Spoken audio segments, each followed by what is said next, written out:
We've distinguished three different views as to the secret or key to personal identity across time. There's the soul view, the body view, and the personality view. Putting aside, for the most part, the soul view because I've argued that there are no souls, although occasionally I bring it out just for the sake of comparison and contrast. The main question we want to ask ourselves is how to choose between the body view and the personality view. The body view says, follow the body. If somebody around in the future has got my body, that's me. The personality view says, follow the personality. That is the set of beliefs, desires, memories, goals, ambitions, and so forth. Somebody around in the future that's got my memories, my beliefs, my desires, that's me. How should we choose between these two views?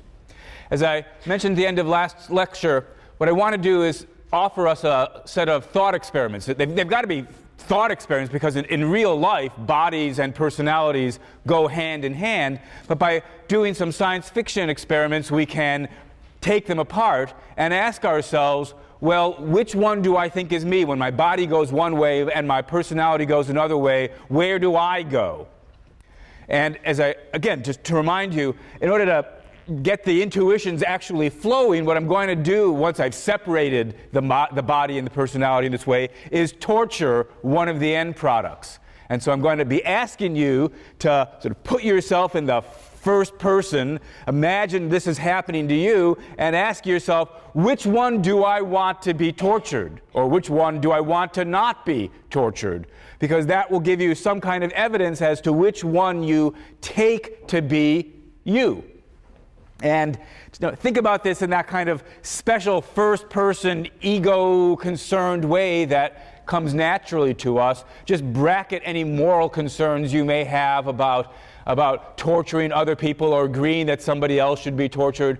For our purposes, right now, if we brought up a volunteer from the class and I'm asking you, here's you, there's the other volunteer, which one do you want to be tortured? Well, it's let that one be tortured. Don't let it happen to me. That's how we know, this is me speaking. All right, so that's the question I'm going to ask you. I'll probably slip into talking about this experiment as though it's being done to me, but to get it vivid, you should think of it as though it's being done to you.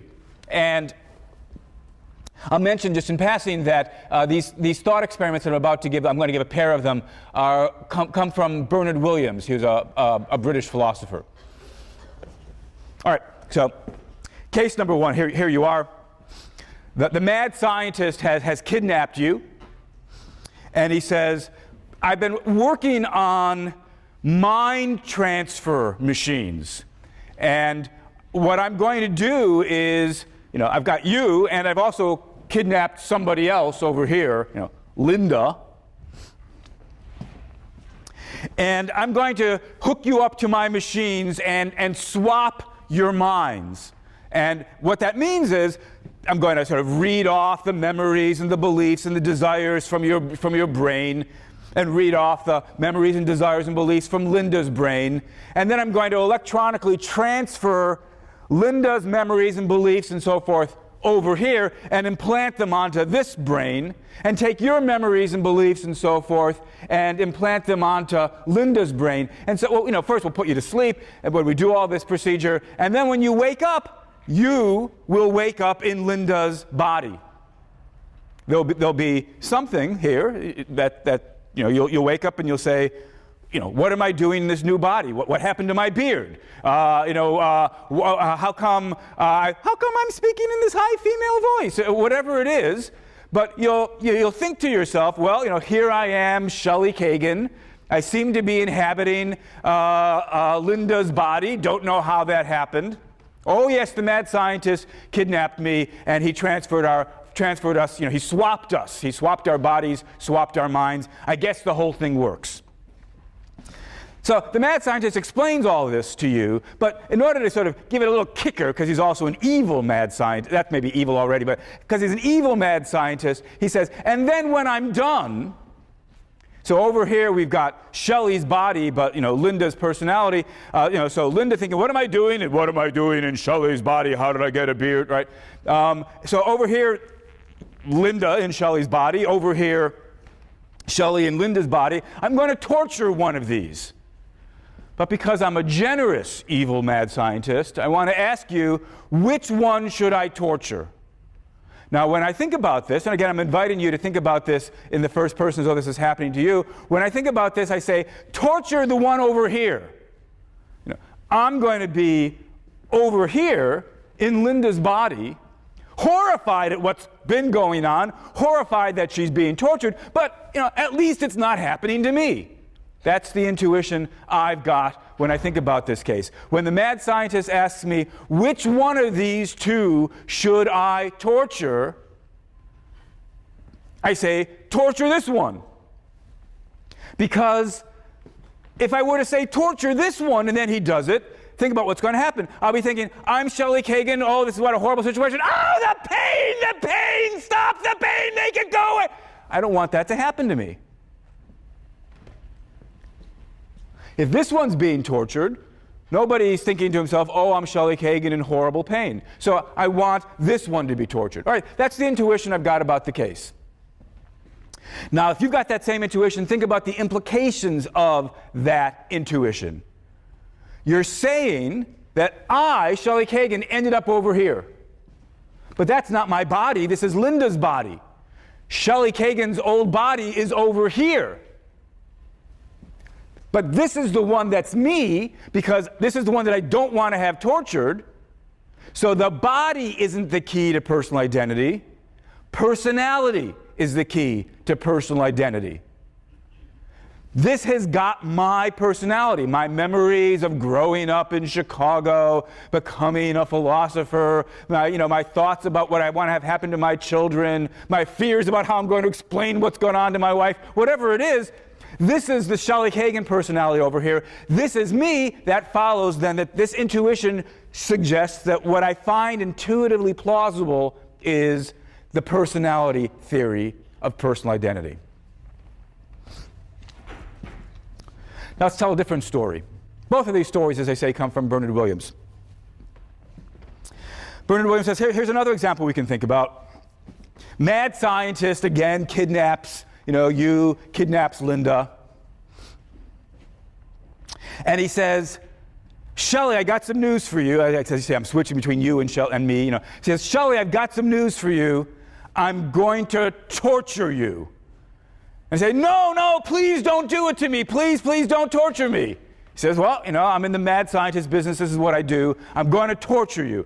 He says, but because I'm a generous mad scientist, before I torture you, what I'm going to do is give you amnesia. I'm going to completely scrub clean your brain so that you won't remember that you're Shelley Kagan. You won't have any memories of growing up in Chicago. You won't have any memories of deciding to become a philosopher. You won't remember getting married or having children. You won't remember you won't have any desire. The whole thing wiped clean, complete perfect amnesia before I torture you. Don't you feel better? No, I don't feel better. I'm still going to be tortured, and now we've added sort of insult to injury. I've got amnesia as well as being tortured. No comfort there. Well, he says, look, I'll make the deal sweeter for you.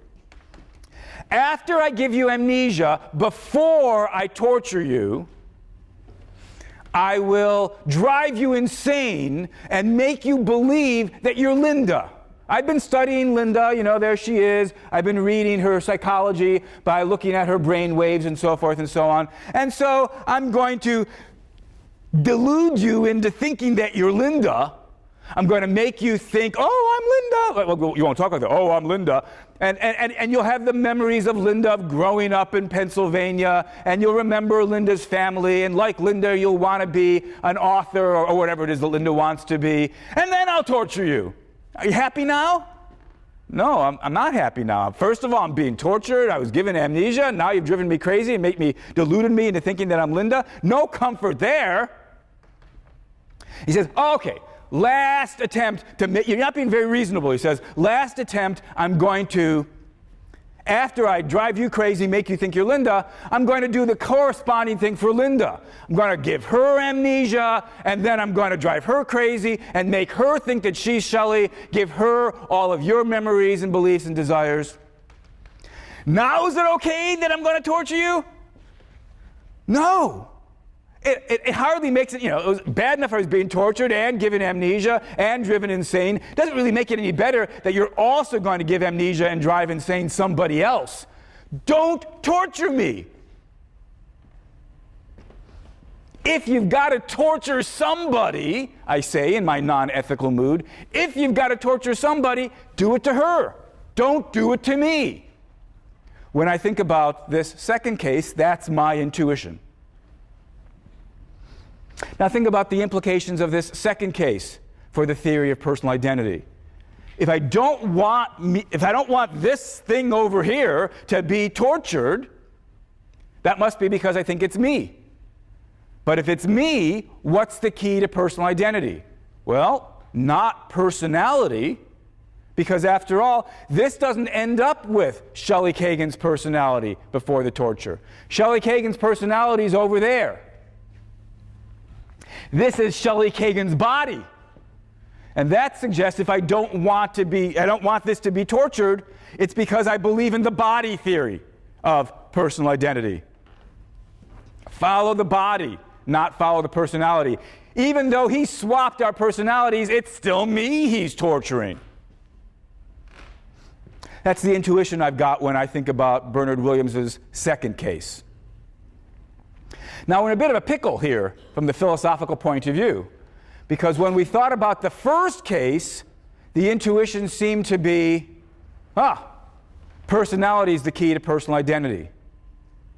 But when we thought about the second case, the intuition seems to be, body is the key to personal identity. That's bad, right? Two different cases give us two different diametrically opposed answers on the very same question. One sec. And it's worse still, of course, if you don't share the intuitions that I just, I was being honest with you, those really are my intuitions when I think about these cases. If you're with me, you're in a philosophical problem. If you're not with me, if you didn't have the same intuitions, then maybe you don't have a problem, but I've got a problem. And it's worse still, because it's not really, if we're careful and think about it, it's not really as though we have two different cases and intuitively we want to give different answers to those two different cases. Really, all we've got there is just one case. It's the very same case, the very same story that I told two different times. In both cases, before the torturing goes in, there's Shelley Kagan's body over here with Linda's personality, and there's Linda's body over here with Shelley Kagan's personality, and we're asking, which one do you want to be tortured? It's the very same setup. I just emphasize different elements in a way to sort of manipulate your intuitions. But if it's the very same case, it can't be that in one of them follow the body and the other one follow personality. So it's very hard to know what moral should we draw. The appeal to intuition thinking about these cases doesn't seem to take us very far. There was a question back there. Yeah? I think couldn't you still have your same intuitions and argue that in the first case, Linda's body has a brain that's physically more similar to your brain than your body has, and therefore, couldn't you take that intuition and say that it argues for the body theory? That in hardwiring your personality onto Linda's brain, you make physical changes in Linda's brain that make it more similar to your brain than the brain that's sitting over in your body. Nice suggestion. So the suggestion was this: when the mad scientist put my personality, Shelley Kagan personality, onto Linda's body, he had to modify Linda's brain. And in modifying Linda's brain, this was the question that was just raised, hasn't he actually made that brain more like Shelley Kagan's brain than Linda's brain? And if that's right, shouldn't we say, remember, the best form of the body view, I argued previously, was the brain version. So if this is really Shelley Kagan's brain over here, then this isn't a problem for the body view. We were deceived when we said the body view said, this is Shelley Kagan. Really, the body view, to it, the best version of the body view, that is the brain version, now has to say, we moved Shelley's brain and put it here. Well, if you're prepared to say that, then indeed you will be able to say, yeah, it's the body view. The body view says, do it to this one. Rather, don't do it to this one because this is Shelley Kagan. I don't actually find myself, though, inclined to agree with you that this has become Shelley Kagan's brain. If you ask me, where's Shelley Kagan's legs? They're still here. Where's Shelley Kagan's heart? They're still here. Where's Shelley Kagan's brain? It's still here. Right? It's not as though what the scientists did was open up my skull, take the brain